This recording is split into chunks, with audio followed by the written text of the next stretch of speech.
gitu.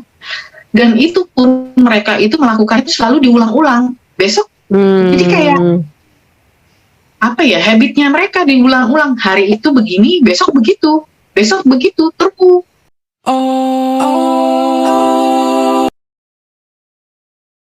Assalamualaikum warahmatullahi wabarakatuh. Salam sejahtera, Om Swastiastu, Namo Buddhaya, dan salam kebajikan. Balik lagi kita di KB Podcast, kita bicara podcast. Nah, masih inget gak dengan sosok satu ini? Ini sahabat kita di SMP. Nah, sebelumnya ini adalah podcast yang isinya adalah bincang-bincang santai dengan tema apa saja. Dan kali ini nanti Gus akan nyusul nih untuk bergabung dengan kita ya. Kita akan ngobrol lagi gitu. Mungkin sedikit lagi, nah sudah nongol dia. Baiklah kalau gitu langsung aja ya nih. Mungkin ada yang belum lihat episode sebelumnya. Rekan kita Susi waktu itu menceritakan bagaimana sih kalau kita mau bekerja di Prancis sebagai ya kalau dibilang mau memulai bekerja gitu ya di Prancis tuh bagaimana gitu. Nah bisa lihat di YouTube kita sebelumnya. Sekarang sih kita akan ngobrolin pekerjaannya. Kan tadi kemarin udah ngobrolin ini ya Gus. Udah ngobrolin tentang bagaimana cara bekerja gitu ya, harus ngapain aja persiapannya. Sekarang kita mau ngobrolin di tempat kerjaannya Sus ini seperti apa sih situasi dan kondisinya dan kerjanya di mana nih sahabat kita. By the way Gus, lu suaranya udah on belum? Kalau belum on kita ini dulu ya. Lo siapin dulu dah. Udah. Udah. Tes. Waduh. Tes. Oke. Ya wis. Oke. Gimana Sus? Hari ini gimana kabar di France? Iya. Sebelumnya Assalamualaikum warahmatullahi wabarakatuh untuk semua Kakak Lala dan Om Gugus. Hello. Iya. Jadi emang proses ya. Gue udah maaf ya, gue ngomongin gue aja ya. Iya, nggak apa-apa. Lo gue best friend, bukannya nggak pakai N, best friend. Gue udah tinggal di sini sudah 4 tahun tinggal di sini 28 Juni kemarin. Jadi awal cerita kemarin, awal tahun pertama gue nggak melakukan apa-apa. Terus akhirnya gue melakukan ikut formation kayak konkurs ya. Pokoknya formation gitu sampai dengan akhirnya gue tahapan gue bisa mendapatkan pekerjaan. Gue mulai kerja di tahun 2021 bulan November. Dari kerja 1 tahun. Awalnya pada saat gue kontrak kerja itu gue kontrak kerjanya temporary dengan waktu kontrak kerja gue untuk bekerja selama 9 bulan di rumah sakit Alzheimer yang di bawah ibaratnya ini rumah sakit negeri ya. Jadi bawah pengawasan pemerintah. Dan di bulan Juli ini adalah akhir kontrak kerja gue. Yang alhamdulillah pada saat gue akhir Juli ini akhir kontrak kerja gue udah 9 bulan. Dan alhamdulillah pada saat gue mengajukan untuk mengetahui bagaimana kelanjutan kontrak kerja gue, minggu lalu kepala rumah sakit Alzheimer bilang kontrak gue diperpanjang. Congratulations. Makasih. Aduh bangga deh, berarti sahabat kita performnya bagus. Alhamdulillah. Mantap. Alhamdulillah diterima jadi karyawan tetap sebagai pegawai sipil. Jadi dibilangnya serius ya. Oh jadi akhirnya ini jadi tetap loh. Alhamdulillah. Wih. Jempol. Padahal sepertinya perjuangan awalnya ya. Sampai nangis waktu itu pernah gue dengar. Kalau bisa berdarah-darah kali ya. Cuman nggak keluar darahnya gitu kan. Seperti itu. Jadi singkat cerita, alhamdulillah gue sudah diangkat jadi pegawai negeri, pegawai tetap di sana di rumah sakit. Yang notabene kalau di sini tuh untuk para pekerja di bidang kesehatan itu disupport banget sama pemerintah. Jadi kita kayak punya dapat privilege gitu loh. Jadi privilege, entahlah ya, pokoknya di sini tuh pekerja di kesehatan tuh lebih disupport lah gitu dari pemerintahan. Mungkin sama juga kayaknya kayak di Indonesia ya. Ya pasti ada inilah ya, ada privilege ya, benar sih, ada fasilitas tertentu gitu. Oke. Kan abdi negara. Siapa nih? Iya, maksudnya kan lo bilang aparat pemerintah, ASN di sini kan abdi negara. Iya benar. Oke, lanjut. Gue lanjutkan. Jadi gue kerja di sebuah rumah sakit yang khusus adalah para penderita Alzheimer yang banyak pasiennya, kebanyakan rata-rata itu adalah nenek-nenek, kakek-kakek yang sudah berusia lanjut. Dan di hari Kamis kemarin ada pasien gue, dia berulang tahun yang ke 100 tahun. Subhanallah. Itu nenek masih sehat. Hanya pendengarannya aja, jadi kalau ngomong harus nempelin ke kupingnya.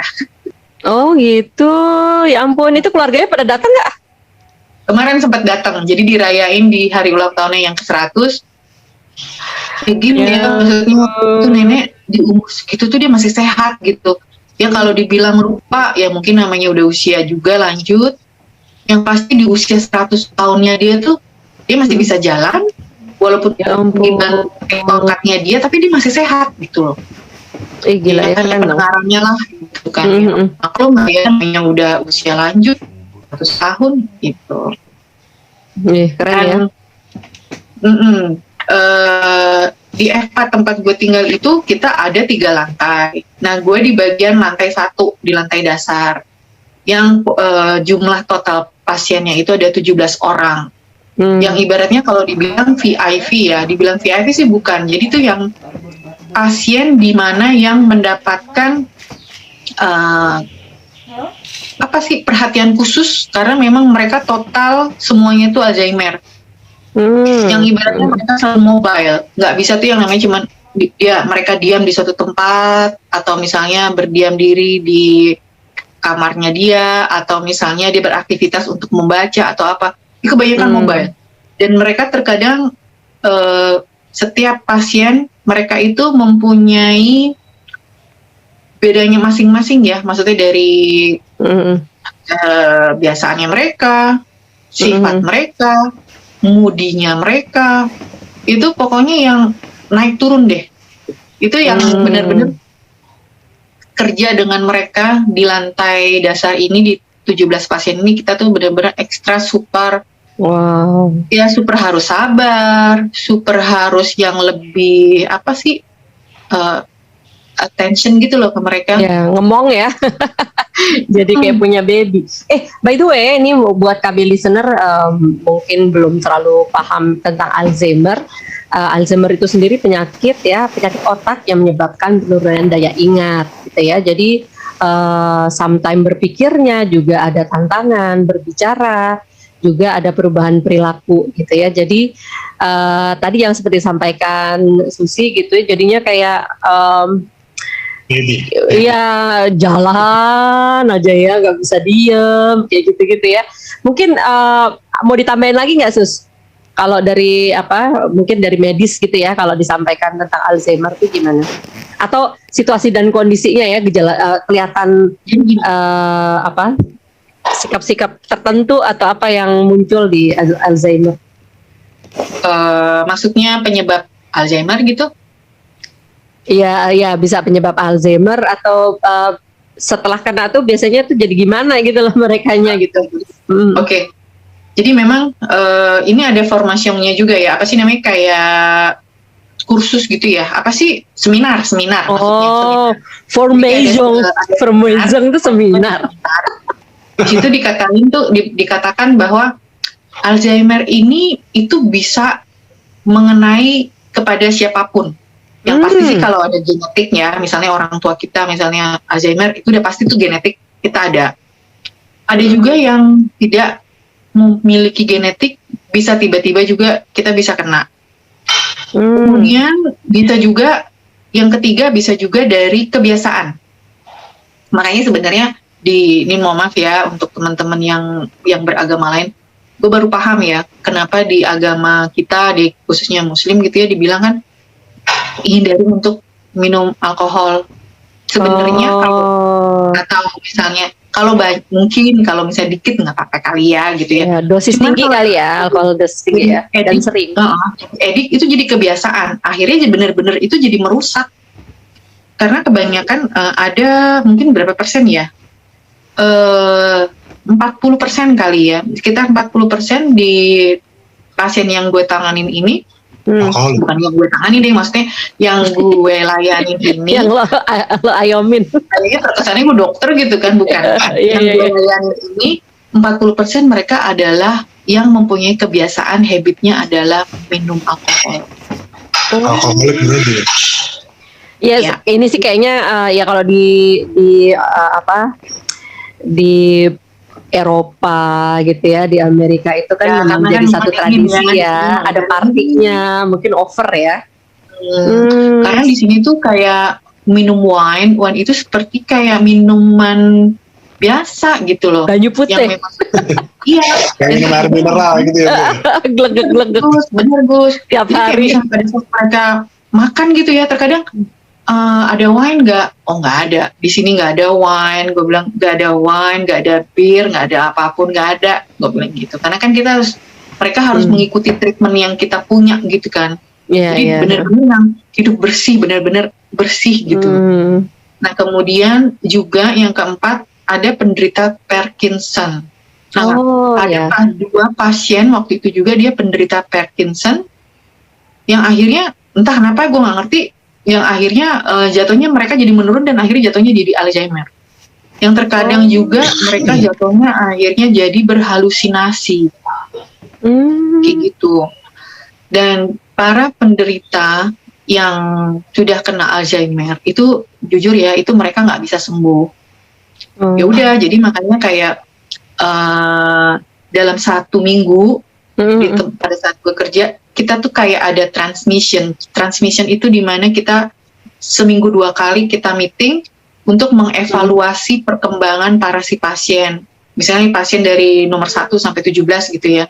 Perkembangan pasien nomor 1 bagaimana perkembangannya, kebiasaannya seperti apa, apakah mereka mau makan atau minum atau misalnya mereka nggak mau makan. Itu kita pantau terus. Itu setiap 2 kali dalam seminggu. Jadi itu biasanya gue tuh melakukan transmission atau mengevaluasi perkembangan pasien itu setiap hari Selasa atau Jumat. Dan ada kalanya kebiasaan-kebiasaan yang mereka lakukan dulu itu mempengaruhi banget. Jadi kita kayak mengevaluasi bagaimana cara untuk nge-treatment mereka untuk memberikan pengobatannya. Dan itu nanti jadi strukturnya kayak gini, di FPAT tempat gue kerja itu strukturnya itu jadi ada pertama itu kepala rumah sakitnya, terus kemudian ada dokter, di dokter itu juga ada psikolognya, kemudian ada fisioterapi, ada ahli gizinya, ada animatris tuh kayak gini ya, dibilangnya tuh kayak orang atau bagian yang membuat schedule untuk aktivitas mereka dalam seminggu. Oh iya. Jadi nanti si pasien stimulasi. Jadi si pasien tuh nggak cuma makan, minum misalnya gitu kan, bangun tidur mereka mandi biasanya gitu kan, aktivitas mereka tuh sarapan, dan itu ada aktivitasnya. Biasanya aktivitasnya tuh di hari Senin sampai Jumat. Nah, Sabtu Minggu itu jatahnya keluarga mereka, terkadang mereka mengunjungi atau mereka dapat pulang ke rumahnya. Nanti hari Minggu pulang atau hari Senin balik lagi ke rumah sakit kayak gitu. Oh ini jadi memang Kalau dirimu lihat gitu ya, rata-rata yang pasien yang di sana itu masih dikunjungi keluarga atau lebih banyak tidak dikunjungi keluarga? Karena tadi kan di awal ini ya rata-rata tuh yang udah manula gitu ya, udah usia-usia lanjut nih, senior citizen gitu.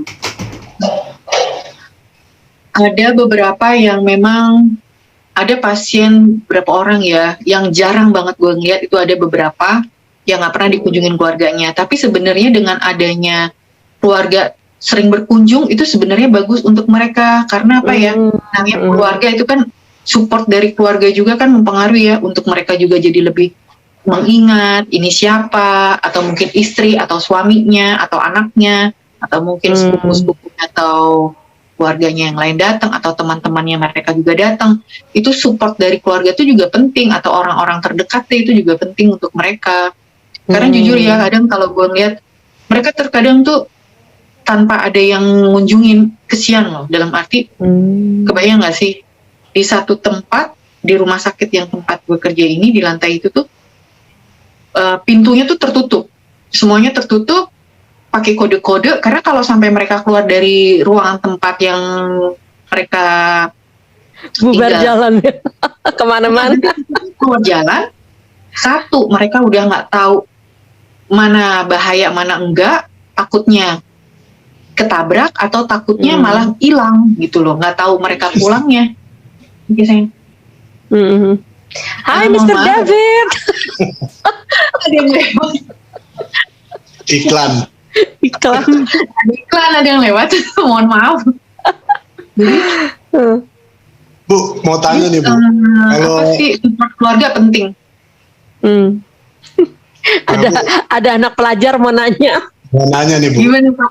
Itu Lo gini dong, angkat tangan dulu kalau mau nanya. Gimana sih? interupsi. Itu rata-rata apa namanya usia berapa sih tuh kalau Alzheimer itu?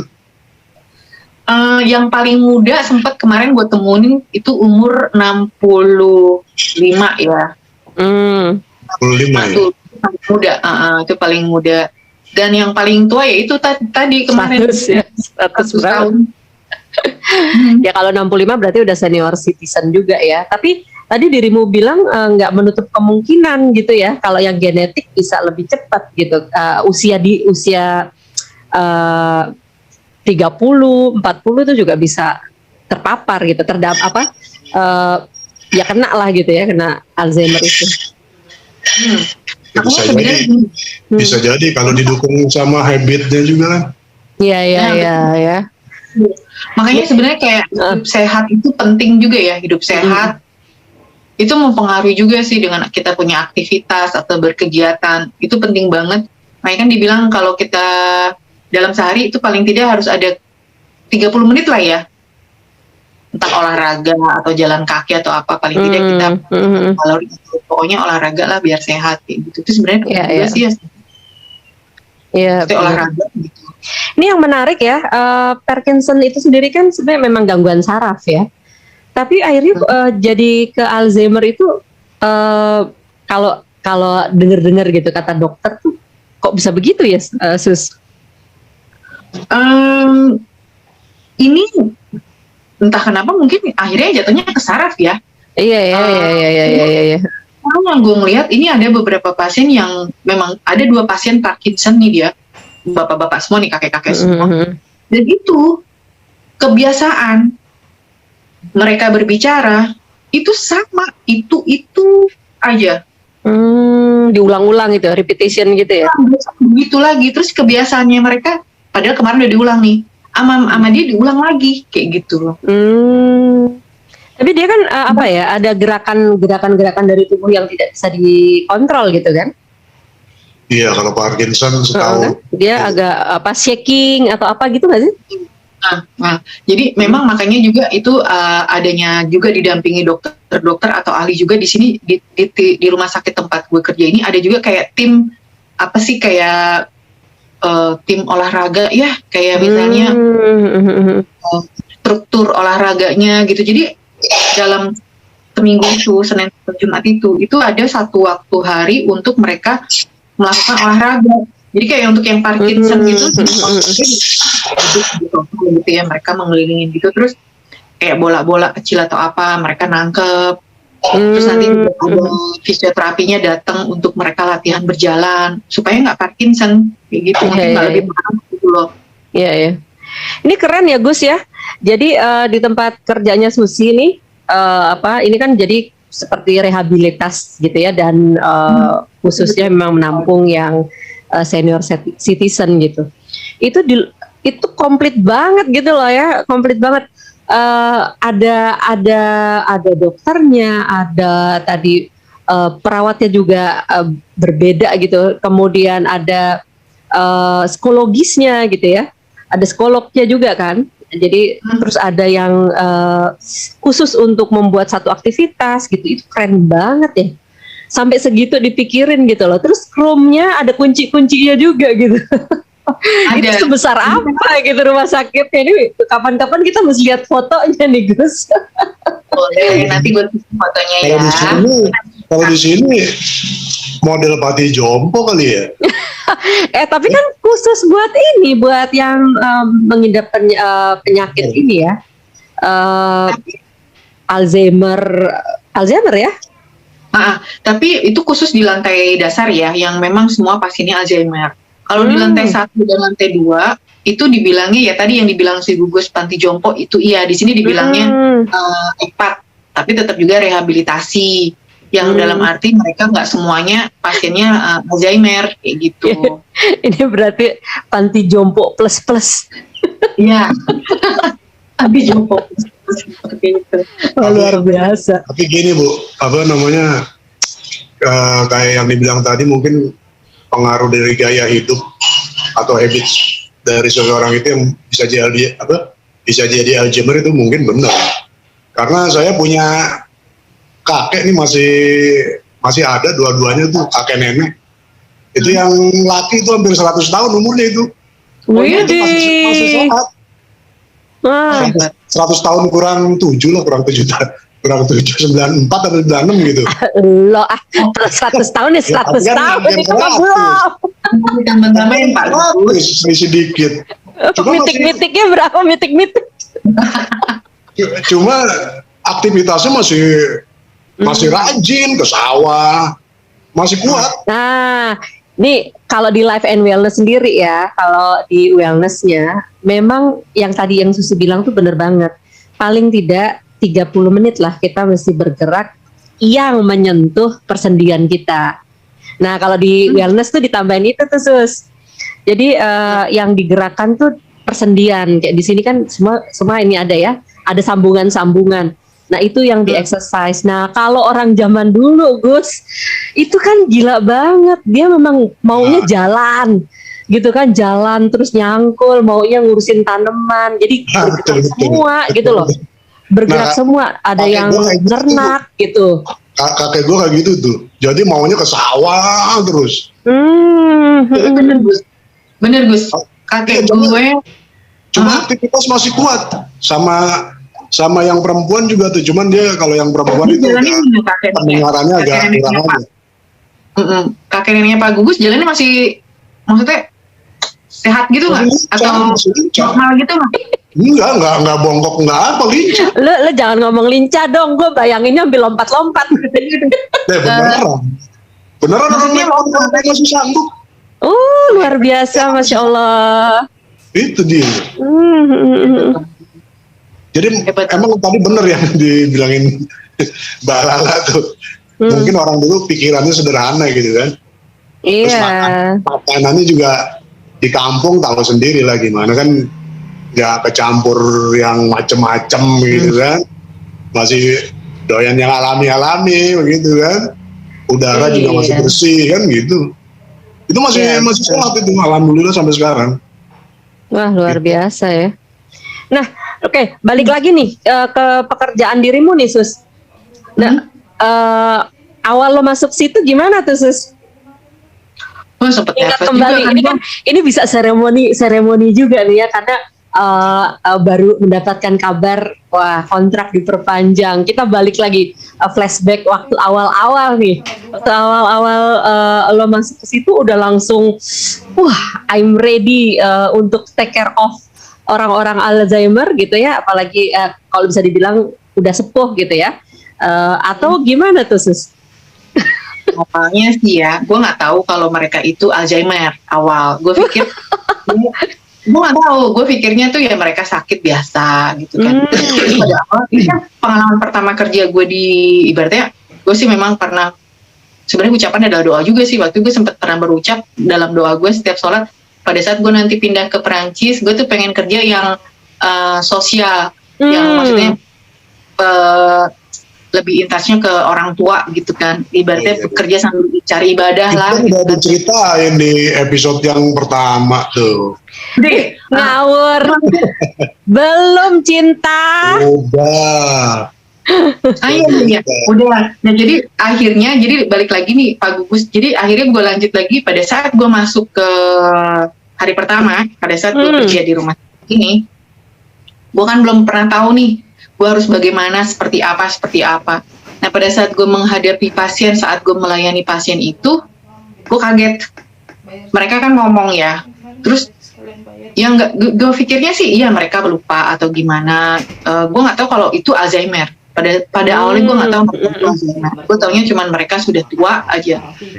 Terus di dalamnya ngedumelnya mereka itu, mereka bercerita gitu, kayak dia menceritakan apa pengalaman kejadian, mungkin ada kekerasan rumah tangga juga gitu kan. Gue gak paham, gue nangis nih, gue gak bisa tahan, gue nangis, gue lari ke ruang istirahat, gue nangis gitu aja. Gue tuh ngerasa kayak ya Allah kok segitunya ya mereka sampai seperti ini, mereka tuh menjadi seperti ini gitu loh, yang nangis, yang terkadang diem, terus tiba-tiba dia nangis. Awal gue nggak ngerti. Selama 2 hari atau 3 hari gue bekerja, itu gue nangis. Gue 5 menit, gue lari, gue nangis sesegukan sampai gue bisa mengatasi emosionalnya gue, baru gue lanjut lagi kerja. Sampai akhirnya atasan gue, kepala rumah sakit itu bilang, Susi, kamu jangan terlalu in touch, maksudnya approach banget sama si pasien-pasien. Ya namanya kita kerja pasti dengan hati dong. Orang Indonesia kan beda, orang Indonesia kan. Gue nggak ngerti Pak, jadi gue sensitif gitu. Ya.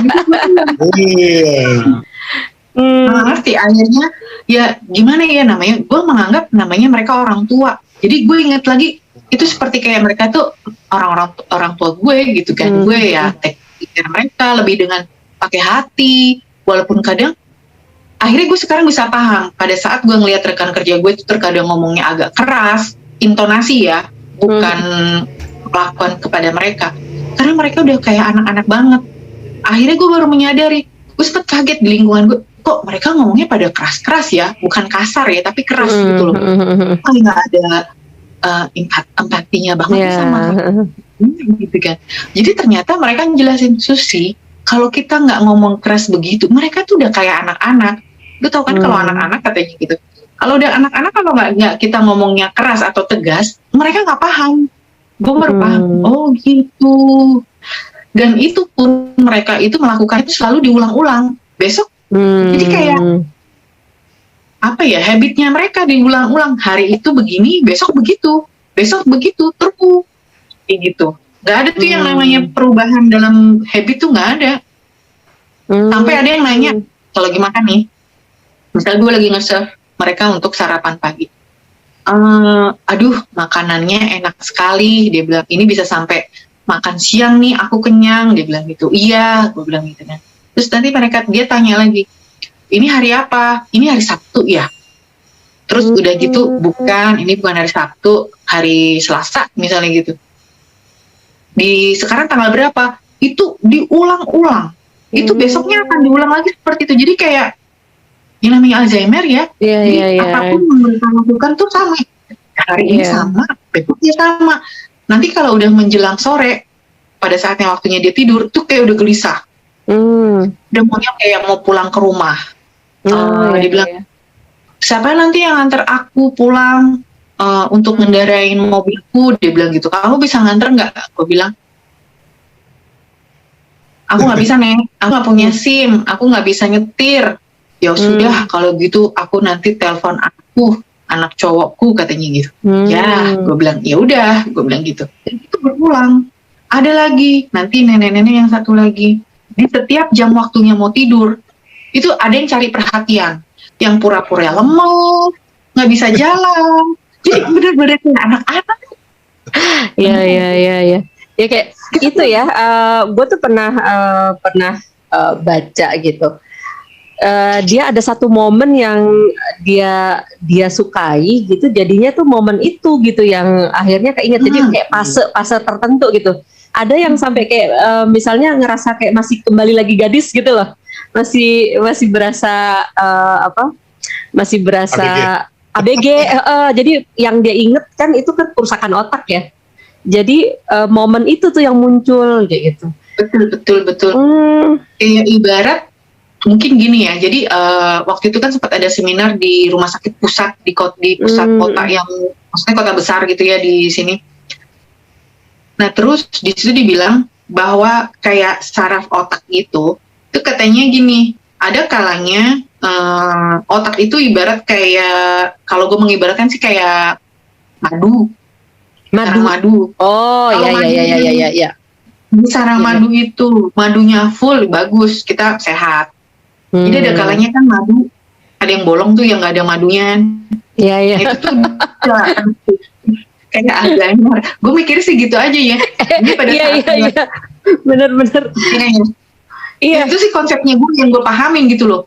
Kenapa ya? Karena yang diserang tuh otak. Jadi pada saat memori tertentu yang diinget yang di situ kayak gitu.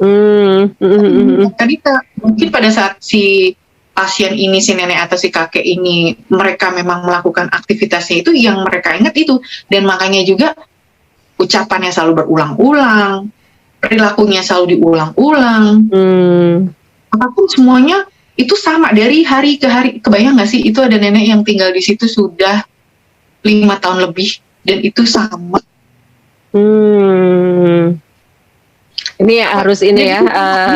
Secara mental terus gimana ya? Maksudnya gini. Kepo juga ya. Gini, gue diceritain lo gitu tuh, kalau dalam situasi kita yang bekerja di situ itu kan juga ada gangguan ke mental kita gitu loh ya. Secara kita secara otak normal kita gitu kan, ini kok berulang, capek gitu loh, dalam konteks capek, terus kemudian emosinya bisa naik turun juga gitu. Kitanya akhirnya dengan kondisi yang sama, kitanya mau ngapain lagi gitu. Ngerti gak sih?